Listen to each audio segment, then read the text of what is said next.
సినిమాని ఎంజాయ్ చేయడం మానేసి వసూళ్లు ఎంత వస్తాయనే దాని మీదే ఫోకస్ పెడుతున్నారని హీరో నాని బాధపడుతున్నాడు. దీనివల్ల సినిమా చచ్చిపోతుందని, సినిమా కథ ఎంత బాగుందో, సినిమా ఎంత నచ్చిందో చూడాలని, వచ్చిన కలెక్షన్ల గురించి మాట్లాడుకోవడం దేనికని అన్నాడు. ఎన్ని థియేటర్లలో విడుదల చేశాం, మొదటి రోజుల్లో ఎంత లాగేశాం అన్నట్టే చాలా మంది వ్యవహరిస్తున్నారని, సినిమా అంటే అది కాదని నాని వ్యాఖ్యానించాడు. ఒక సినిమాతో నిర్మాతతో పాటు బయ్యర్లు, ఎగ్జిబ్యూటర్లు అందరూ హ్యాపీగా ఉంటేనే అది సక్సెస్ అని, అంతే తప్ప ఒక 10% మంది నష్టపోయినా కానీ దానిని సక్సెస్ గా చూడనని అన్నాడు.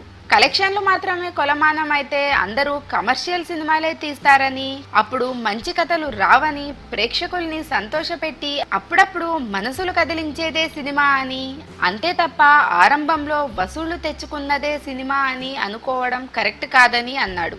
కమర్షియల్ సినిమాలు తీయడమే కష్టమంటూ, అలాంటి సినిమాల్లో ఉన్న గొప్పతనాన్ని గుర్తించమని చెబుతోన్న హీరోలున్న రోజుల్లో కథ బతకాలని కోరుకునే నాని లాంటి వాళ్ళు ఉండడం వల్లే అడపాదడపా అయినా గుర్తుంచుకునే సినిమాలు వస్తున్నాయి.